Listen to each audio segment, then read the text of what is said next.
Hold on, waiting. No, not no more. No. Let me drop my phone off the lathe. We're not there yet, but it's recording. We've learned that, didn't we? Learned that it's recording. I learn it every time. I gotta edit it out. And it's recording everything. All right. Y'all ready? Yes, sir. No. Oh, yes, sir. Okay. Here we go.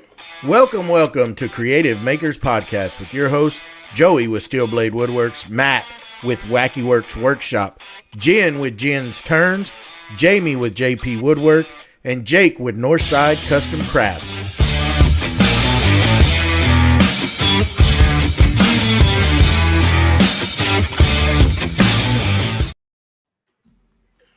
Welcome to Creative Makers Podcast, episode 69. I'm Joey with Steel Blade Woodworks, and today we have the privilege to have the resin guru, Zac Higgins, on the show.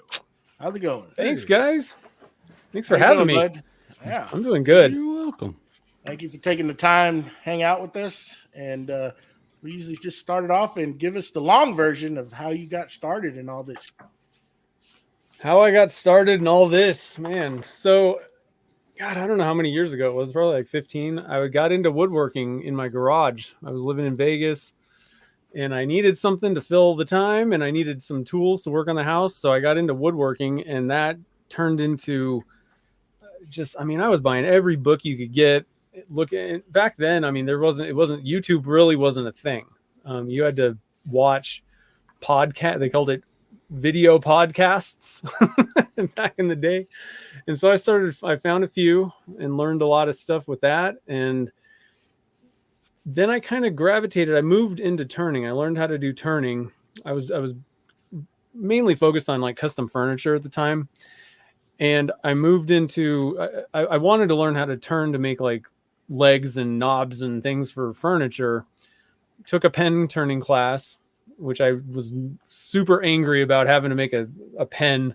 They would not let me in Reno, the class place. They didn't have anything that you could, step up and just do like bowl turning or like turn a leg, spindle turning. It was like pen turning. That's how you learn how to turn. And I was so mad, but I had a good time. And I turned it. It was kind of a neat thing. I actually brought my dad up there for Father's Day. And the craziest thing was, he's been working with machines for a long time. He's been a machine operator forever, but the dude can't see anything. He's got glasses and he still can't see. I see. He's not, he's like more of like a machinist. Like you turn the handle and it goes so many, far, and there's no like hand. He's not doing things by hand. He's turning cranks and pulling the lever and, that kind of work. Yeah. And he just straight beat me at pen turning. I'm like the guy, I have hand planes and I'm doing, this stuff. And I go into this thing and I can't turn this pen to save my life. And he comes out and he's like, look at this. And I'm looking at it like, how did you can't even see. So it was a pretty fun little thing. And then people started kind of asking for pens. I show, I don't know, everybody's turned a pen and then you show someone and they're, I want one of those, Christmas is coming up. So everybody wanted a pen and then got into turning more. And I really liked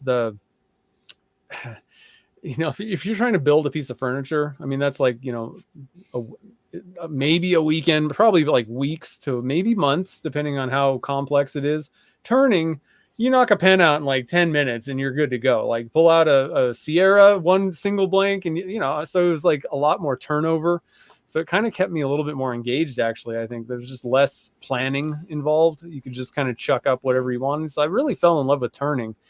And, the pen thing, though, stuck with me. And at this point, now I like pens. I hated the pens in the beginning. I was so mad. Oh, man, it was funny.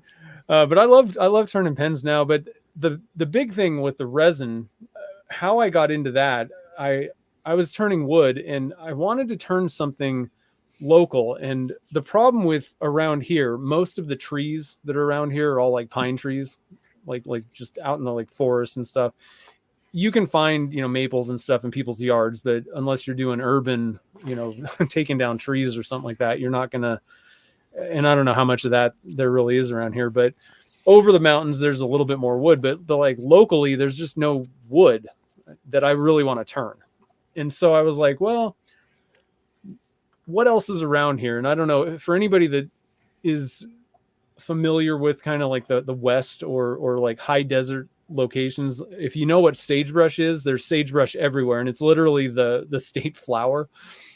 And it's just like a weed, like it's like a bush, you know. It's just, I mean, it's kind of pretty, I guess, but I mean, it's everywhere in Nevada, and I mean, it's kind of everywhere in the West here.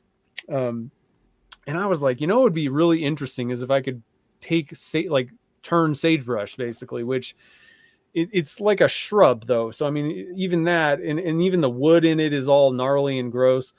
So I was like, how can I figure out how to like use this material and make pens or something, you know, do something with it. And I think I stumbled on resin casting. There's a what is it called? IAP, the International Association of Pen Turners. They got a forum thing. That was kind of where a lot of pen turners went, and you could, you know, there's all kinds of discussions and all that kind of stuff, kind of like Reddit nowadays. And there was a resin thing on there, and I was like, oh, this resin thing, I can cut little chunks of sagebrush so it's like actually manageable, like I can actually turn it now, and then dump a bunch of resin around it and see. And so that's I the first resin that I used was polyester resin. Ugh. Cheap one, and everybody's like, oh, it's the cheapest, it's easy. Oh my god, I opened a can of that stuff. It is so smelly, just absolutely horrible. I mean, I like ducked away, like it punched me in the face when I opened the can of this stuff, and I was like, oh god. But I made my first casting with it, and all I did was just mix up some resin and pour it into PVC pipes.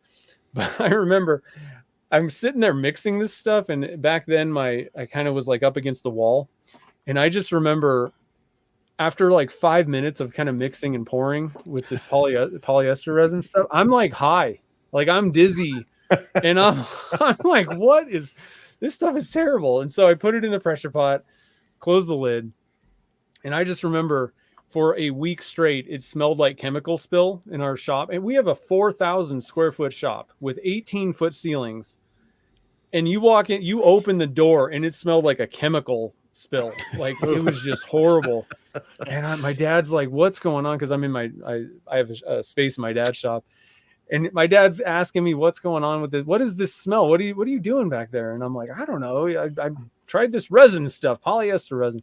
And I realized that I like wiped stuff up with like paper towels and just threw it in the trash can. And it smelled.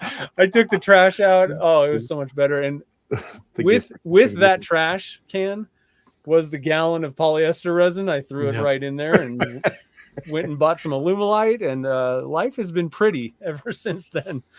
So that's kind of how I got into resin casting. You know, I don't do a lot of it, but you know, I used to do the Dunkin' Junk stuff where we'd take random stuff. And I mean, that was kind of the reason, because like I got into it because I was like, I'm going to dunk this in resin and hopefully I can turn it. Mm-hmm. Unfortunately, I kind of had to steer away from sagebrush. That stuff is so tough to turn. It's just like, it'd be like sticking oak in resin, and not fun. So I kind of don't really do the sagebrush thing anymore, but we do, you know, other fun things now. So nice. Yeah, that's kind of how I got. Oh, go ahead. Sorry. No, go ahead. I'm done. I was just going to say that was one thing, like pens just got me into it as well, because I had this big lathe, and I finally went and purchased a smaller lathe after that, because I was trying to turn pens on this massive lathe. It was just hard, you know, because I didn't know anything about that stuff back in the day. I hadn't met these guys over here yet. So I had no clue what I was doing. It was just going at it and trying to watch YouTube University and learn a little bit about it. And I have a lot of bad habits. I can tell you that. It's tough to try to get away from. Take my fingers. Yeah. All right, Zach. Thank you for being on the show. We appreciate you. For people at home, my name is Jake Thompson from Northside Custom Crafts, and I usually do an icebreaker. My icebreaker for you is, and I've never heard this question before, so I want to ask you, is can you tell us the difference between a vacuum chamber and a pressure pot? All right. So vacuum. Well, I'm going to start with pressure. Pressure basically is collapsing air bubbles. It's compressing, whereas vacuum is doing exactly the opposite. So if you had like an air bubble, vacuum is going to expand it until it maybe pops or comes out of your resin. So I don't know. I guess that's the difference. Sucking and blowing. I'm just jabbing at you because I hear it okay. every day. Oh, I was like, what? I don't know what you were talking about here. I was a little confused. I'm like, well, I guess I'll just explain this for somebody that maybe doesn't know. I'm sure you've answered that 4,000 times already. Okay. Well, I guess that's the thing is like most people ask, which one should I use? That's the question. Should I use this or that? They're not like, what's the difference? Because nobody cares what's actually happening. They're just like, which one do I need to use? And I'm just like, pressure. I have found that most of the time when somebody asks me about a vacuum chamber, they're like, how come you can't use a vacuum chamber? They're from overseas. Mm-hmm. Oh, yeah. And I don't know if that's just because pressure pot's new over there, or they're just used to that, or whatever. But 9 times out of 10, if they ask me about that, they're from England or somewhere over there.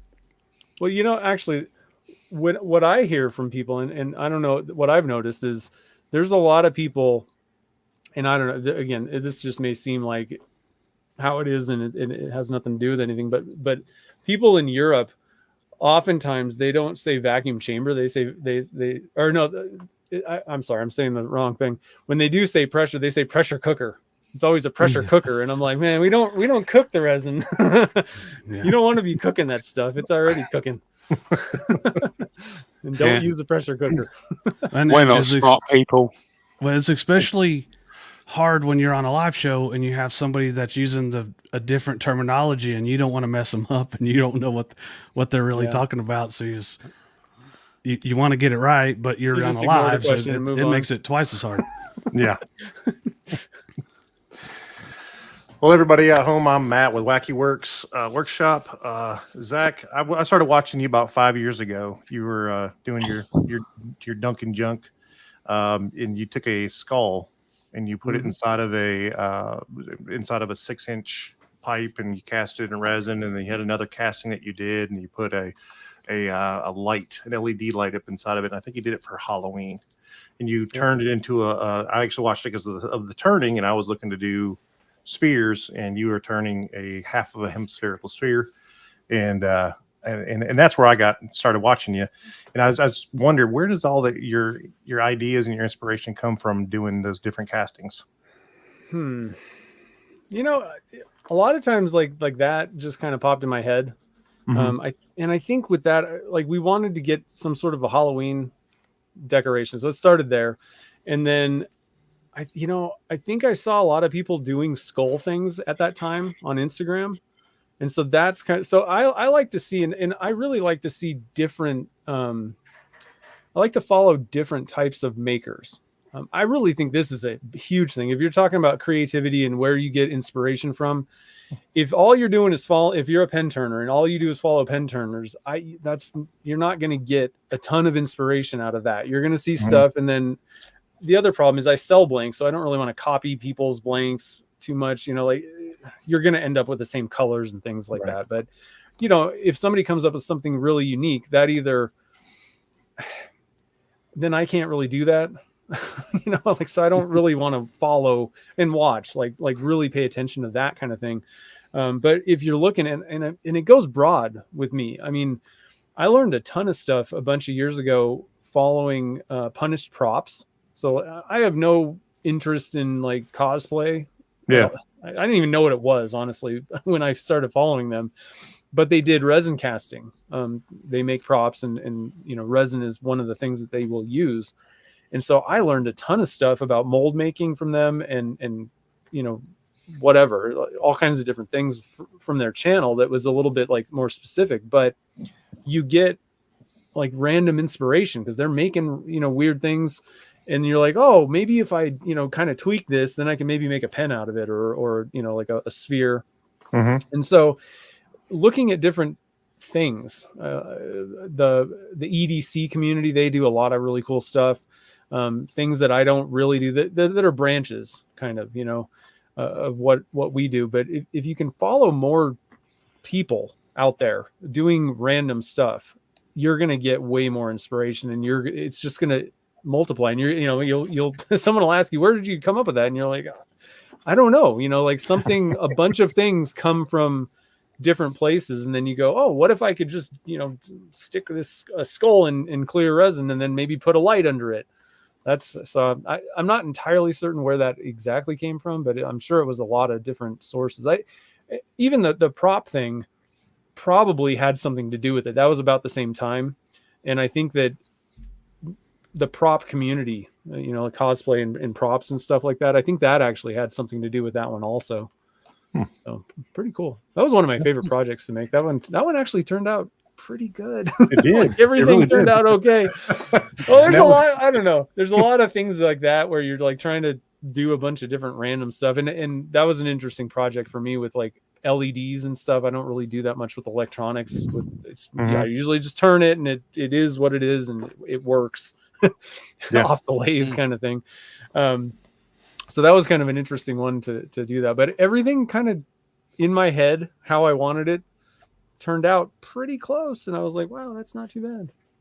Halloween's coming up. We're going to pull that thing out soon. Yeah. Yeah, there you go. Welcome, Zach. I'm Jamie from JP Woodwork. So, resin will undoubtedly bite every one of us at some point on the journey. What's the biggest lessons you have learned since using resin?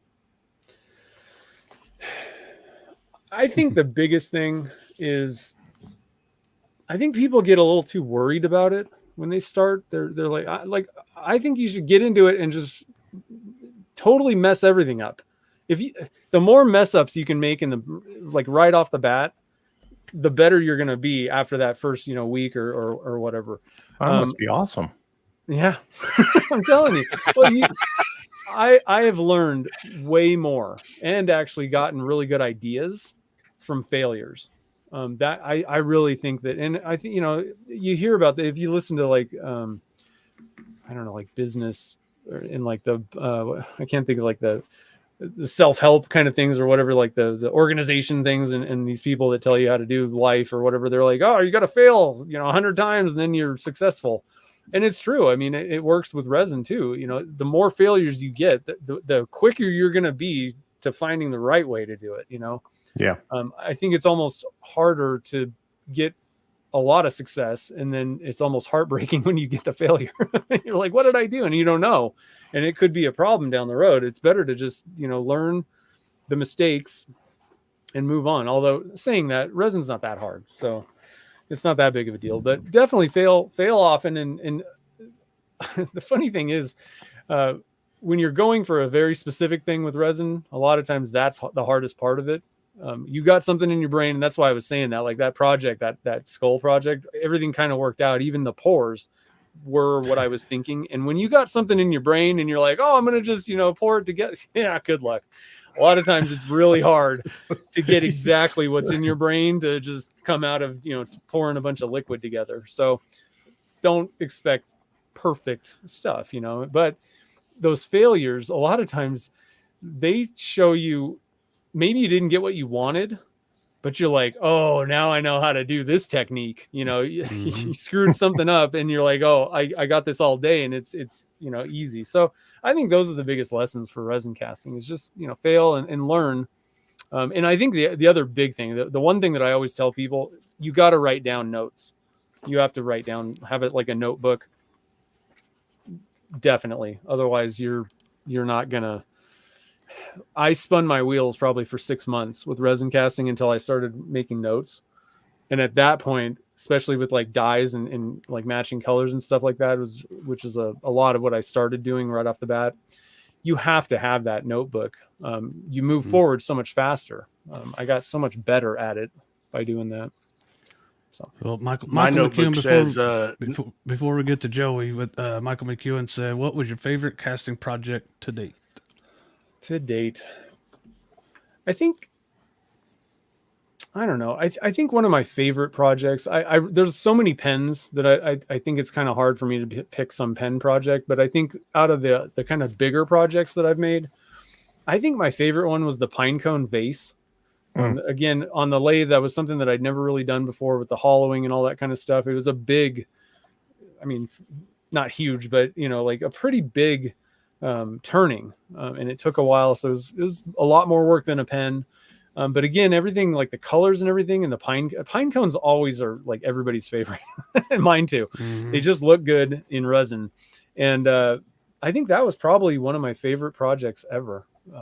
Was like the vase one. I also made like a lamp out of a pine cone. That was pretty cool. But just the vase and the heart-wrenching thing is, I did a video on that, and of course there's like no views.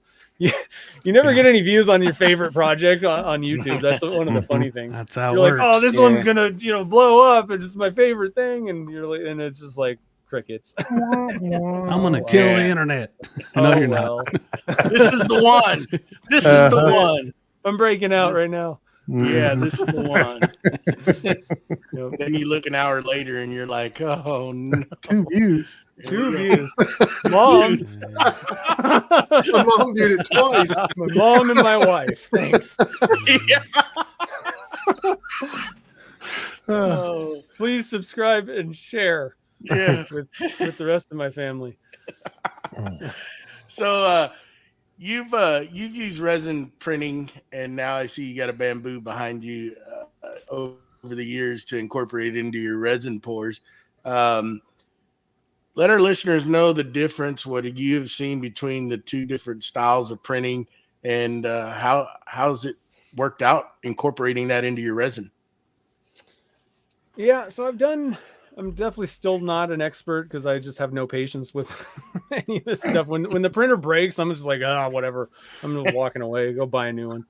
But with resin, it is so messy and smelly. That's the thing. Like, a lot of people want to get into stuff, and they're like, oh, which kind of printing? And I'm like, man, if you're doing this inside, I don't recommend resin. It's messy. You're going to get it everywhere. There's a lot of cleanup, and it smells. It's going to make like your house smell kind of thing. So you want to be doing that outside. But the kicker is, I've found that the resin printing is just way better for adhesion with the resin and turning.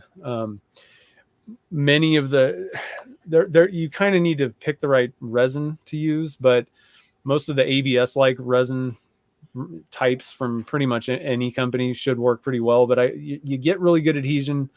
Some of, like, I don't know, and I haven't done that much with filament style printing. I mainly bought the bamboo for a lot of it was personal. I'm like, here's a business write-off. I want to make some fun stuff for myself. But what I'm doing with that, so I started making molds. Do I have any of them? Well, I gotta have some. This is like where I do all the shipping stuff. I guess I don't have any molds on hand, or I lost them. But one of the things that I'm using the bamboo for is so it's like a faux burl mold. They're like 1.5 inch for like handles or stoppers. Mm-hmm. My thing is, and I tend to be a little bit over anal about things, but I don't really want to just ship this silicone mold just in a box or like in like a bubble mailer or something like that. I just worry that it won't pop back if it's sitting on like at the bottom of one of those tote box things at the post office. Is it gonna mess up the thing? And it needs to be round. It's not. So, like I said, I'm a little bit anal about this, but so I'm printing these little. Where's the camera? These little goodies to kind of ship with, and even a thing so it'll hold the form. And with the filament printers, and especially the bamboo, good Lord, that thing is, I plugged it in, hit print, and I don't think. And that is not how it has ever been, because I've had a few filament printers, and I have had nothing but problems. I mean, it works like for a while, and then and I kind of understand how to fix them and mess with them, but it is the settings and oh my God, it's a headache. It had been until bamboo. And I saw Jake and everybody else on the planet getting these things. They're like, oh, it just works and it's fun. And I like it. So I'm like, okay, screw it. I'm going to go for it. I'm going to spend the money. And that thing has been amazing. If anybody, and there's other printers I think that are pretty we're getting to the point where 3D printing is like, take it out of the box and set it up. And it's not that difficult with a lot of these ones. But for sure, the bamboo, if you're going to get into 3D printing, I think that's a great one for somebody that doesn't want to fiddle, because I don't want to fiddle. I don't have time to fiddle. And that's what some people like. I mean, I understand, like the rep wrap community with filament, when 3D printing started, there's a lot of people that just wanted to tinker. Great. You go tinker, but make me a machine that I just hit print and it just poops out a thing. And I'm like, that's the thing I wanted. Great. And it did it. Yeah. Working on their machine is their hobby. Yeah. So, and resin printing's not that, like, resin printing's like easier, I think, than film. There's just less settings overall. If you go into the slicer software, there's just not a lot you're controlling or have to control with it. So I think that it has some advantages there. But you're very limited with colors and like the material choices. I mean, there's every color on the planet, transparent, opaque, whatever, there's wood filament, there's carbon you got a filament for every taste, anything that you want to make if you're doing filament. But with resin, there's like 6 colors. Most of them are transparent. And then for pen turning, the problem with a lot of the transparent ones is you're turning it so thin, especially for like a kit pen, that it just disappears. Literally, there's no color because there's just not enough dye per like square inch in your 1/8 inch of material left to really actually have that color there. So it's kind of tough. Resin printing's a little harder, I think, in certain senses, with the material selection, with, dealing with all the mess and all that stuff. But I think when it comes to turning, it's way better. I mean, I'm using Elegoo ABS-like resin, and there's almost no difference between it on the lathe or drilling or any of that stuff. You can not really tell the difference in the material. Whereas the best material I think I've found, and I haven't done a lot of testing with the filament printer, but the best one I've found is PETG so far. I don't know. I think PLA is terrible. That stuff just melts when you're drilling it, and it's gummy and stuff and brittle. It's either gummy or brittle. Casting it too. Yeah, I don't like that stuff. But PETG compared to the resin prints that I'm getting, I mean, it's not even close. It's not a comparison. Now it'll work. And if you don't want to deal with the mess and all that stuff, I definitely recommend, if people want to get into 3D printing, then, go for the simple one that you can do in your house. And PETG works fine. It's going to work okay. It's just, especially for me, I also come at things from a little bit of a different angle. I'm not just trying to make pens, because you can make a lot of cool stuff with a lot of different materials on a filament printer, but you might have to, really be careful with it or do it a few times, try a few attempts kind of thing. I'm trying to sell pen blanks. I don't really want to put some material in there where people are going to have problems. I've already done that. And people, because I originally with like the pinstripe blanks, I got them right here, so I'll show you guys for anybody that doesn't know. Shameless plugs. ResinWerksStudio.com. Get all your plug away. So this is, I call it pinstripe, and I was going for a New York Yankees theme blank, and so this is kind of like their jersey, the pinstripes. So originally I was printing these in ABS. I mean, this is like many years ago. That was the easiest one, the best one that I had kind of found, sort of, because ABS had back then, this is like 10 years ago, probably, or eight years ago, so many years ago. And ABS was the only one that was solid colors that I could find, navy blue. PETG worked back then, but it was all transparent, and it just didn't work very well for anything. So, but originally I was using filament, stuff like the ABS, the actual ABS with filament. And I was getting so many emails from people, even though I got a video showing you exactly how to do everything, and, but nobody watches or reads the product description. So I just finally gave up. And then when I learned about resin printing, I got back into it, and I was like blown away at how much better it was. You don't have that brittleness or, gumminess or any of that kind of stuff. And it polishes well too. So, I mean, you got the whole thing. Well, you just mentioned team colors, and I don't expect you to give out any formulas or anything. So how long does it, what's the process of you figuring out a team color for like NFL, like Green Bay Packers? And like, how long would that take you to do that? Because I know you guard that stuff pretty heavily. Yeah, I'm not going to give out any of the combinations that I do, but, or like the recipes, but so it's interesting though. At first it took me a long time, but so what ends up happening is if you're going to get into trying to match colors, if you've never done it before, it's probably going to be hard. And like some colors are easier than others. I think if you're just going for like blue, or something, something like that, there's a lot of times there's, divine pigments, they got the color that you want, or it's really close. And so maybe you can find something that is already there just about, and you can just kind of tweak it. At that point, it's probably not going to take that long, like maybe 1 or 2 tries or tests kind of thing. But for some colors, it's going to take a long time because there's nothing out there, and you're just like trying to figure out like what colors do I need to put together to get to this, random color. And, there's like simple ones that'll take me, 1 or 2 tries.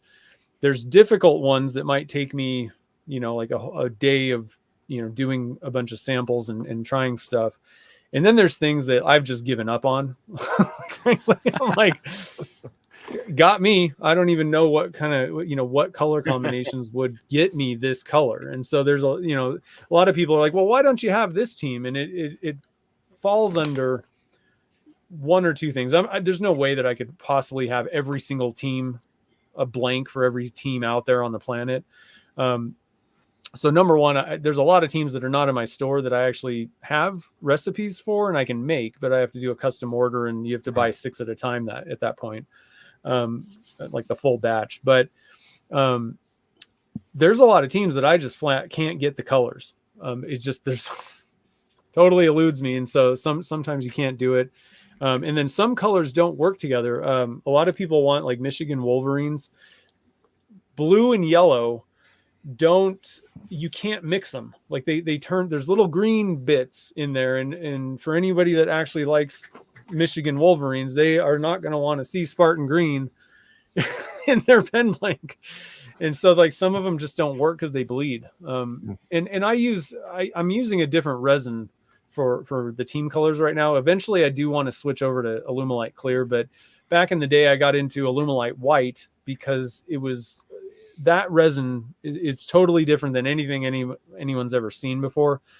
If you mix A and B together, it turns solid white. Like if you don't put any colors or do nothing to it, you just mix A and B, it turns totally opaque white. And so that throws another problem into that color thing. So the other problem is people want like, oh, what's the recipe? And I'm like, it ain't even going to work in Alumilite Clear. So it doesn't really matter. I can get away with using transparent dyes so most of those recipes use just the Alumilite dyes, and I'm not adding white as a, because the white dye is what gives you the color if you want to do it in clear. I don't even add that. So it's a weird combination because the Alumilite white adds white to it already, but it's not the same white as like white dye. So it's a whole crazy thing, but it kind of depends to answer the question. It depends on how hard the color is. And the other thing is the more colors that you start doing. So, I have a lot of recipes now. If somebody's like, hey, I want John Deere green or something, I'm like, okay, well, I have a blank that has green in it already, or a dye recipe, and I'll go pull that thing up and then try and figure out, like, is there a way that I can tweak this to lighten or darken it, or, whatever I need to do.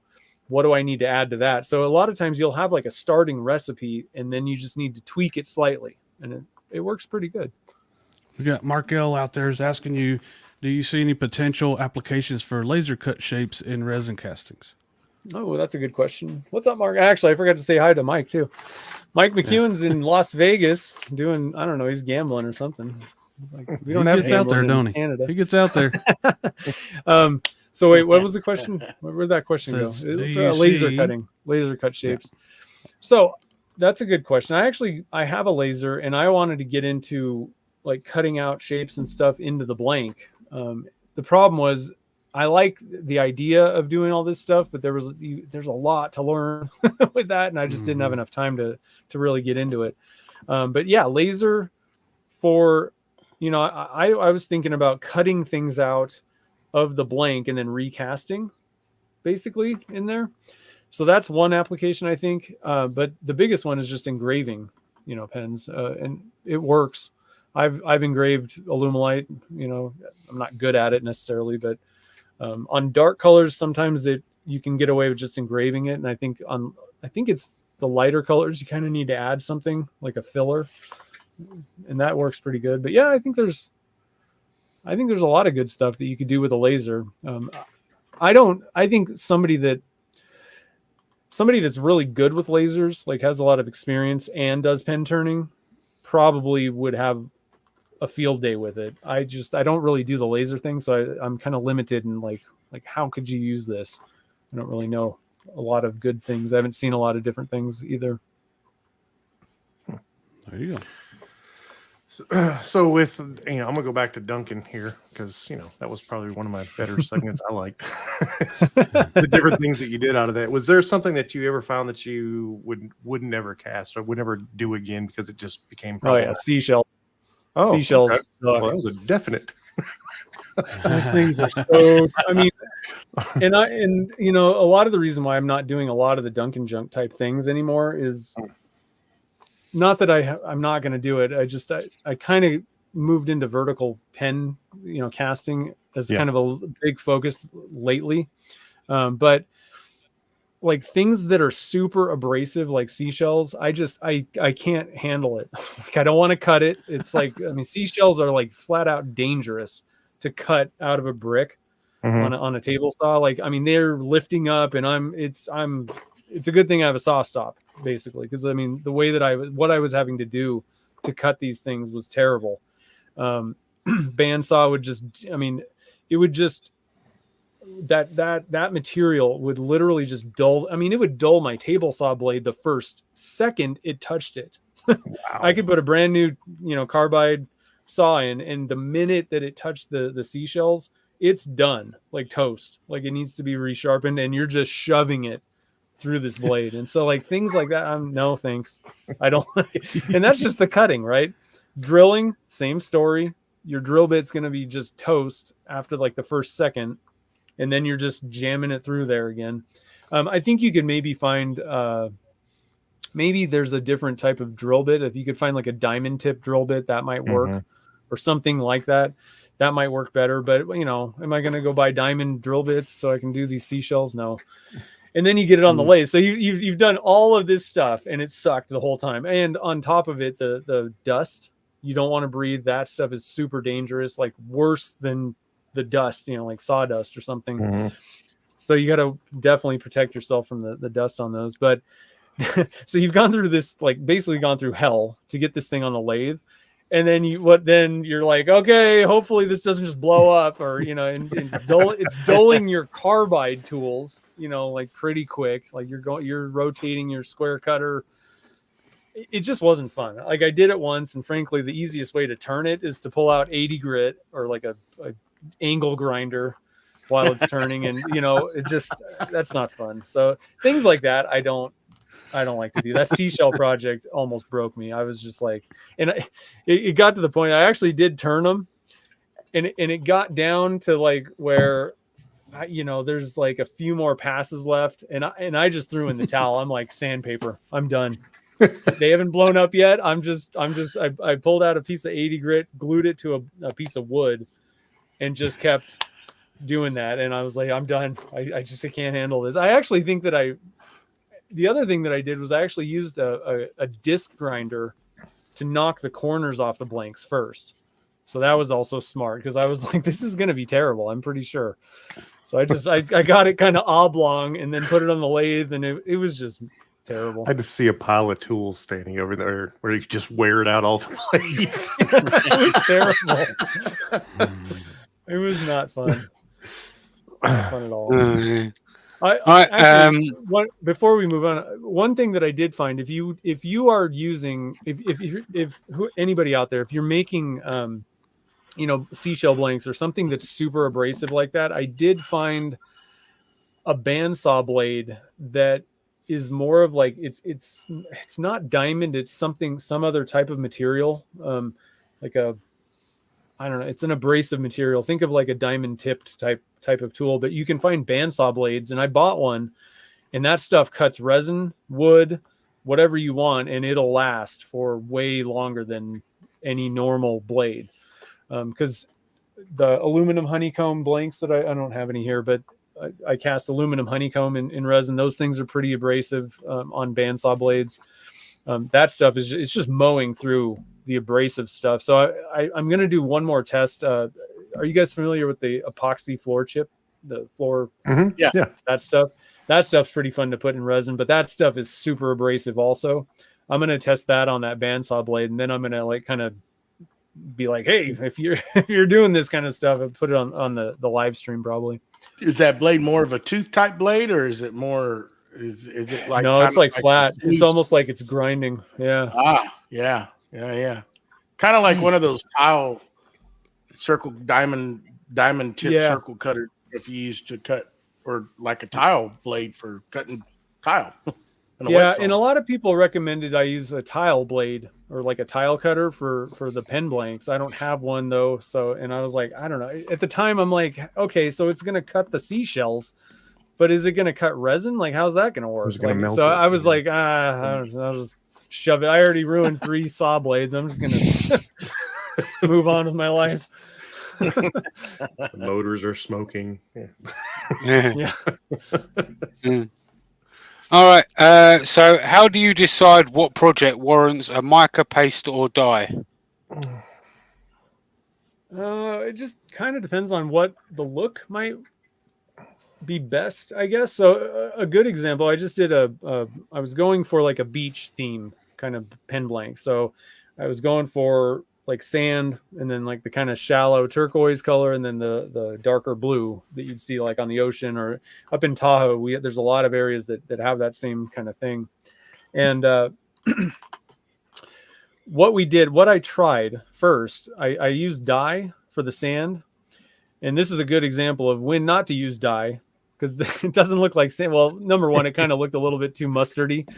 Didn't really get the dye color right, but it just doesn't really look like a beach, like sand, as much as I wanted to. And I've actually, I redid those things because they're going into the monthly subscriber pen blank club thing. And I was like, I'm not sending these things out because it was fine, but not good enough for something that I'm like people are buying. So I went back and redid it with a mica powder, with like a kind of a gold mica powder. And it's so much better. I mean, that's the look that I was really going for. And I could probably like flip flop that. Like, honestly, if I was doing like a bespoke pen where you don't have the tube, in that case, you could go for like a clear and just add a little bit of mica maybe, but you could go for more just like a dye in that liquid, in the ocean or water parts, and then have the mica. So that's like kind of an example where you might pick and choose depending on the look that you want. A lot of times, I don't know. I think the main thing is like, what look am I going for?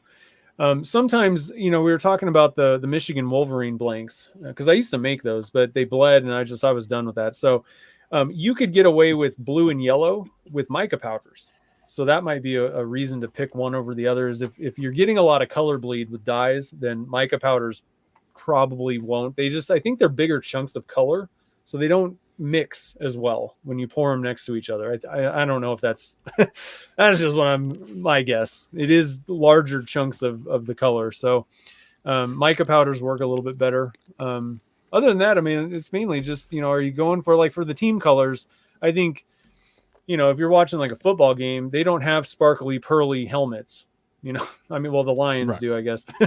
Like for the most part, I mean, it's like kind of a solid color plastic kind of thing. And so that makes more sense for me to, try to mimic that in my blanks.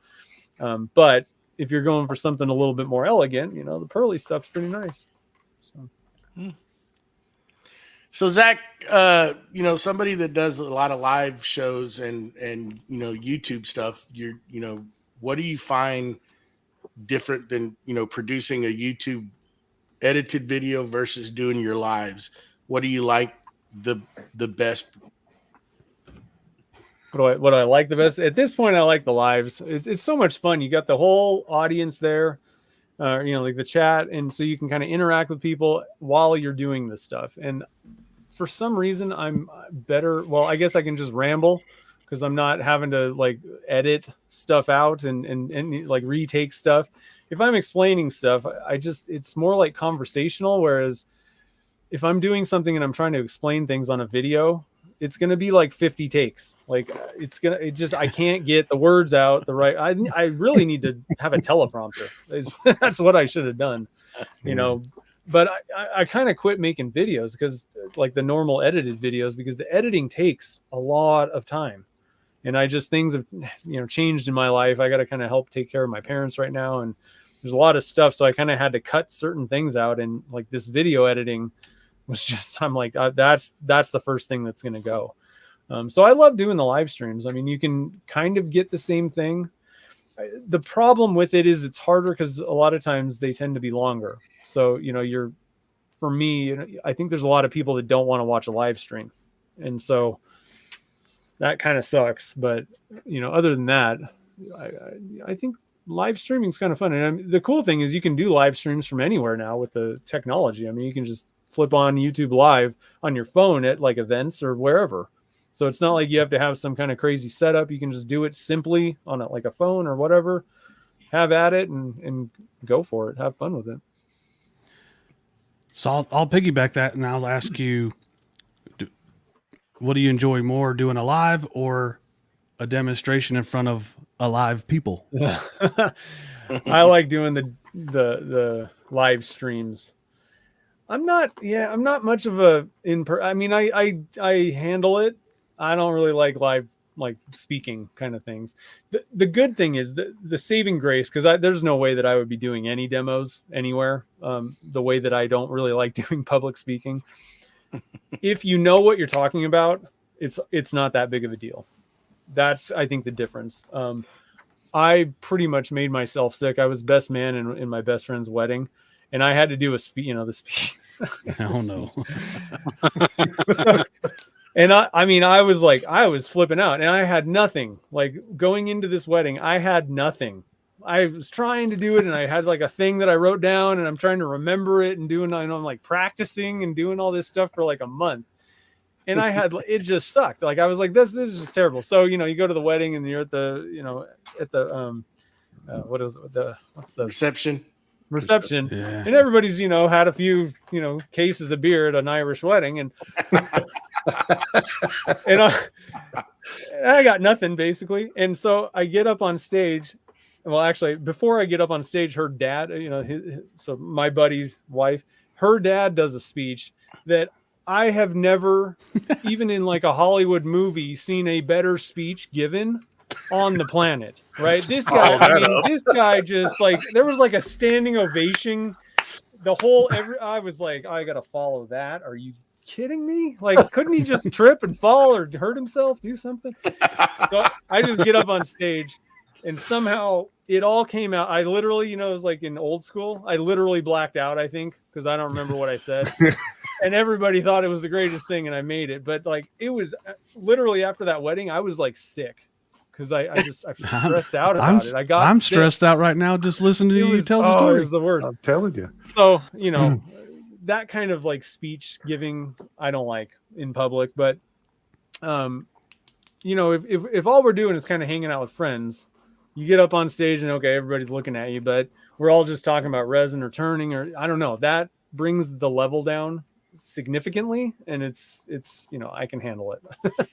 But it, you know, given the choice, I'd probably just stand in my shop and do the live stream. The other reason I like the live stream better than doing live events is I got my shop set up exactly. When I go to grab something, it's right there. I don't have to worry about, is there a tablecloth on this table? Right? I don't have to worry about the tablecloth and getting resin on the tablecloth. Right? It's my shop, my stuff. I will get my tablecloth messy as I want. There you go. So, Amen, brother. Amen. yep. I feel your pain. It's just nice to have your stuff where it is. It's nice to be at home, right? There you go. I'm redder than Jamie's shirt right now. Now I need. I'm hot. I'm hot right now. You know what? Coming into this show after yesterday, you know what I really wanted to do? I really wish I had a t-shirt maker. I would have been like, I would have made a shirt that says tablecloth killer. And I would have worn it tonight. You're having fun with that. That's good. So I Makes go me to feel your good. so Zach, I go to your store and I buy some blanks, and then I say, I'm new to wood turning. What do I need to buy to get started? What are you going to direct me at? Well, do you have a lathe or not? You know, obviously, let's assume you have a lathe. So that can go all kinds of different ways. But you have a lathe. Yeah.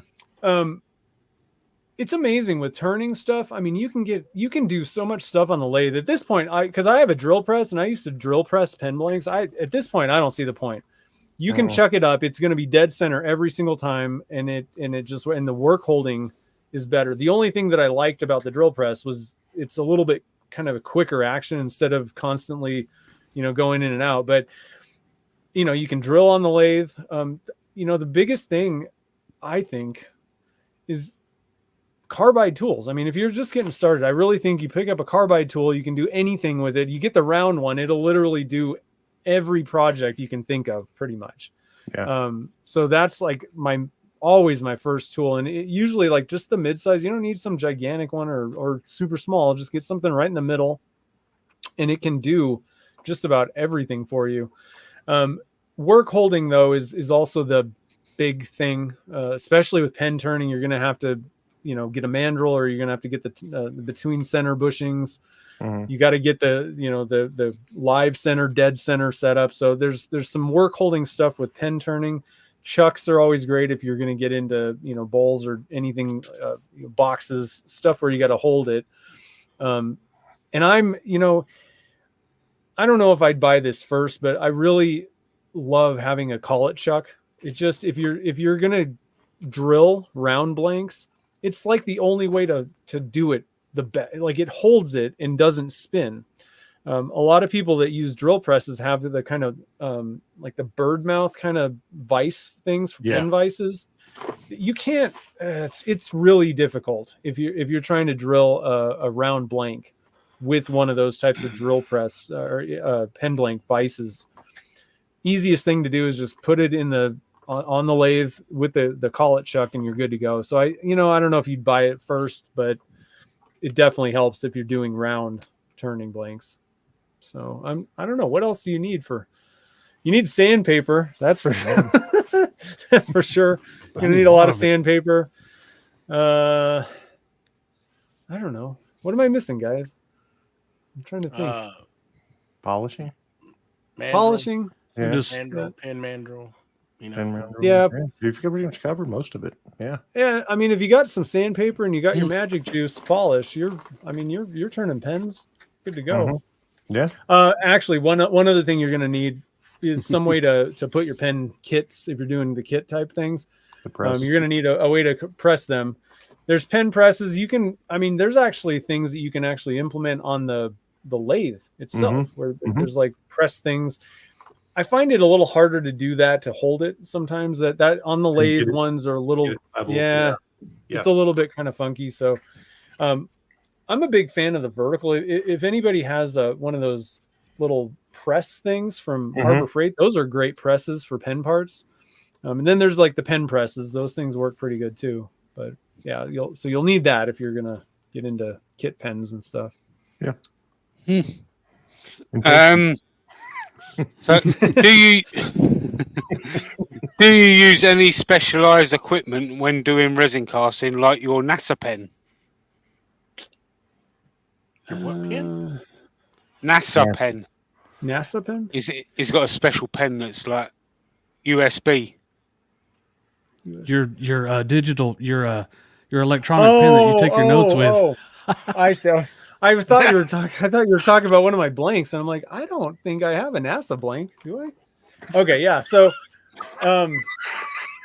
sorry, I'm good. Do I use anything special? Not really. Yeah, I mean, that would be the most special use thing that I have a digital pen that records stuff. It's a pain in the butt sometimes, though. It's not the greatest thing. I don't know. I'm worried that we have like a flood, a fire, a hurricane. I don't know. Something comes through and takes my notebook with all of my recipes and everything. And they're all just written down in a notebook. So that's why I bought the digital pencil. And I don't want to have like an iPad sitting there or, my hands are all sticky. I'm not going to be typing or doing stuff on an electronic device. So the digital pen works pretty good, but it's kind of a pain. And going, I have everything, I think, pretty much backed up, but it's like finding it is not as easy as it seems. And it's a good backup. I don't know that you really need to have something like that, though, or not. I'm trying to think, like, this isn't really specialized, I don't think, but I really like using the mixing spoons, measuring spoons for mica powders and stuff. It's not that big of a deal if you're making larger, like even just a stopper blank or something like that, that's got, an inch or more of thickness to it. At that point, whatever the mica looks like in the cup, it's pretty much what you're going to get on the finished product. But for pens, if you're drilling out the center and then turning down the pen blank, I mean, at the most you might have an 1/8 inch thickness, wall thickness of that resin.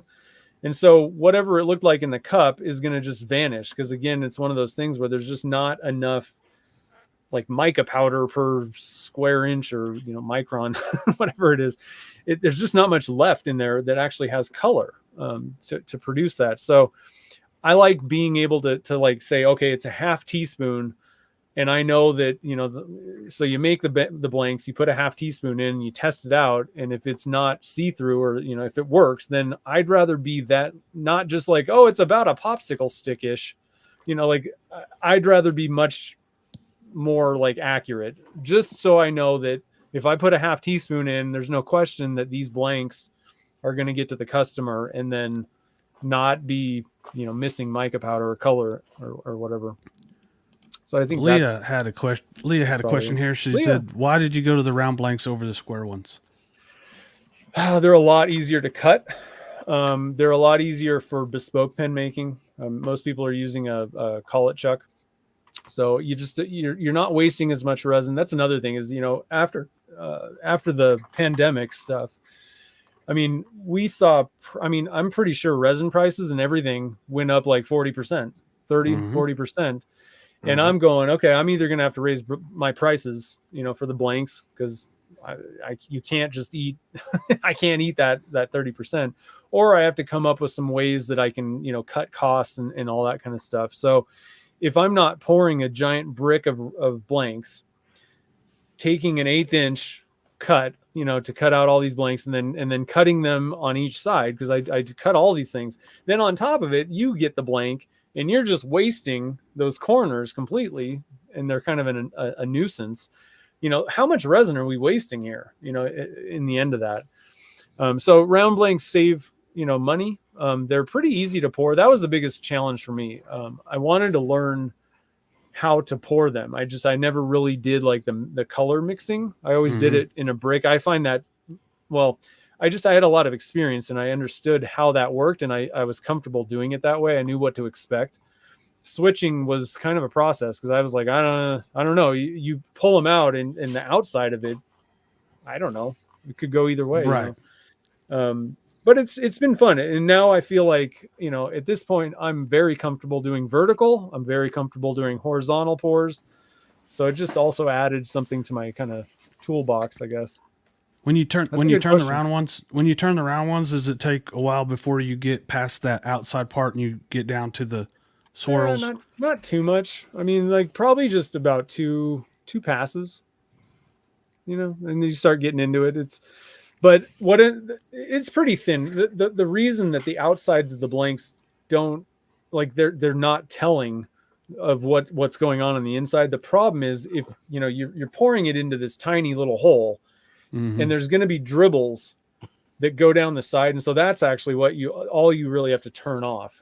Once you've started pouring and it starts filling up the tube, it's thick, but there's just like a thin layer on the outside of the tube that's just who knows which color it is. It's not swirly, it's not doing anything. Well, that went by quick, Zach. We've already been on here for an hour. Now we're done. Yeah. An hour. Well, I could, you start asking me questions, you get me talking, I'll talk all night. We can go a couple of hours. But anyhow, Easy. Zach, thanks for hanging out with us tonight. And usually this time right now, we just let the listeners know what's coming up with you. And if you got anything special, here's your time to put it out there. Nothing special coming up really, but we got the live streams coming. I do live streams every Saturday, so we're going to be doing a new idea, new test resin casting this week, so that should be pretty fun. Yeah, I mean, not a lot going on, honestly. I'm just trying to keep up on inventory and keep the customers happy. Do a few live streams, so that's about it. There you go. Cool Matthew. deal. I'm done with the van build, done with, I got the CNC pretty taken care of, and did watch some YouTube videos to figure out the programming on that. And I've been doing castings every weekend to fill the store up for resin blanks, knife scales, and now bottle stoppers. So getting those out, that's about it. Go, Jamie Pie. Made a couple of videos this week, so I'm going to carry on making some more. And we've got Saturday morning cartoons on Saturday. There's a T in that word. And he took Somewhere. Saturday morning cartoons on Saturday. I made a bottle stopper this week. I put a video out. I'm going to give that bottle stopper away on Saturday morning cartoons. And it would behoove of you to watch the video, hit the like button, and leave a comment in that video. Once again, it would behoove of you to do that. So I'm going to give it away, and I give you a big hint how. So if you don't win, it's probably your fault. On you. Zach, thanks again for hanging out. Everybody in the chat, we appreciate it. Make sure you go give him a follow on Instagram, Resin Werks Studio. On YouTube, he does his live show every weekend. Make sure you go check him out. Has some great things on there. Next week, we have Built by Bricker on the show. Please remember to go head on over to iTunes, give us a review. We would greatly appreciate it. We need 10 stars. 10. And other than that, Patreon, go check it out. Patreon.com/Creative Makers Podcast. Thank you, Wood Mustache, Mama T. And I guess that about wraps it up. I don't have really nothing going on. I haven't been taking it easy, messing around with fun stuff, as I said last night. But until next time, same place, same beautiful faces. We will see y'all. Thank y'all. Y'all have a good night. Bye-bye. Bye.